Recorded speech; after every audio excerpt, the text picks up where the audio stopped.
Some creators stand out not because of constant reinvention, but because they perfectly captured the spirit of the games they play. MittenSquad was one of those creators. Through deceptively simple challenge videos, he managed to highlight something fundamental about the Fallout series: the freedom to approach the world however you want. My name is Jacko, and in this issue of YouTuber's Digest, we'll be looking at MittenSquad. Specifically, how his challenge runs showcase the true role-playing freedom of the Fallout series, why a repetitive format still remained consistently entertaining, how his editing and narrative style carried the channel, and why his passing left a noticeable absence within the gaming creator space. At its core, the Fallout series thrives on player freedom. The games are designed not only to be completed, but to be experimented with. Players can ignore intended playstyles, break systems, or intentionally make the experience more difficult simply to see what happens. MittenSquad's videos lead directly into this. His challenge runs often revolved around extremely specific limitations, rules that force the game to be approached in strange or inefficient ways, whether involved restricting weapons, limiting healing, or placing arbitrary rules on progression. The challenges create situations that most players would never normally attempt. In doing so, the videos reminded viewers what makes Fallout special in the first place. The world is flexible enough that entirely new experiences can emerge simply by challenging how the player interacts with it. Rather than treating the game as a fixed experience, MittenSquad treated it as a sandbox.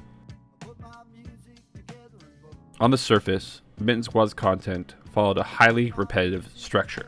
Most videos began with a clearly defined challenge premise, and then unfolded chronologically as he explained how the run progressed. For many channels, this level of repetition would quickly become stale, but in his case, it had the opposite effect. The predictable structure created familiarity. Viewers knew exactly how the story would unfold: the setup, the first obstacle, the unexpected complication, and eventually the creative workaround that allowed its challenge to continue. Instead of focusing on format, the audience could focus on the puzzle itself, watching how the game would respond to strange restrictions, and how MittenSquad would adapt when things inevitably went wrong. This predictability created anticipation rather than boredom. A large part of what kept these videos engaging was MittenSquad's narration style. His delivery was calm, dry, and often quietly sarcastic. Rather than relying on exaggerated reactions or loud commentary, he allowed humor to emerge naturally from the situation. The absurdity of the challenge, combined with the unpredictable behavior of the game, often created comedic moments on their own. His narration simply framed those moments. This understated tone gave the videos a distinct personality. Even when the gameplay itself became chaotic, the narration remained controlled, almost analytical, something that made the jokes land even harder.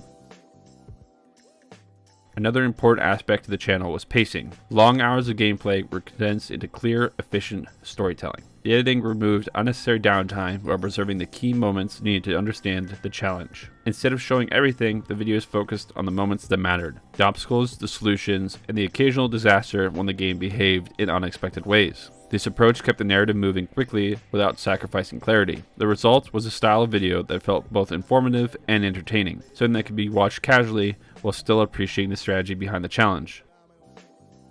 MittenSquad's passing left a noticeable absence within the gaming creator community. His channel had carved out a very specific niche, one built on creativity, calm humor, and a deep appreciation for the flexibility of the Fallout games. Few creators approach challenge runs in quite the same way. While many focus on difficulty for its own sake, MittenSquad's challenges often highlighted the strange interactions within the game world itself. Because of this, his videos weren't just about completing the challenge. They were about discovering how far the game's systems could be pushed. His death left a gap in that space, not simply because the creator was lost, but because the tone, style, and perspective he brought to the format were uniquely his own. MittenSquad demonstrated that compelling gaming content doesn't always require complex production or elaborate storytelling. Sometimes all it takes is a clever idea, thoughtful editing, and a voice that knows exactly how to guide the viewer through the experience. By turning the open-ended systems of Fallout into a playground for strange and entertaining challenges, he created videos that perfectly reflected the spirit of the games themselves. Play however you want, experiment with the world, and see what happens. In doing so, he left behind not only a memorable body of work, but a legacy within the gaming community that continues to influence how people approach challenge-based content today.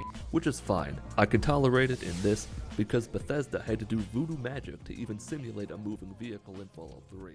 Then a laser from the sky blasted us. Everyone's leaving.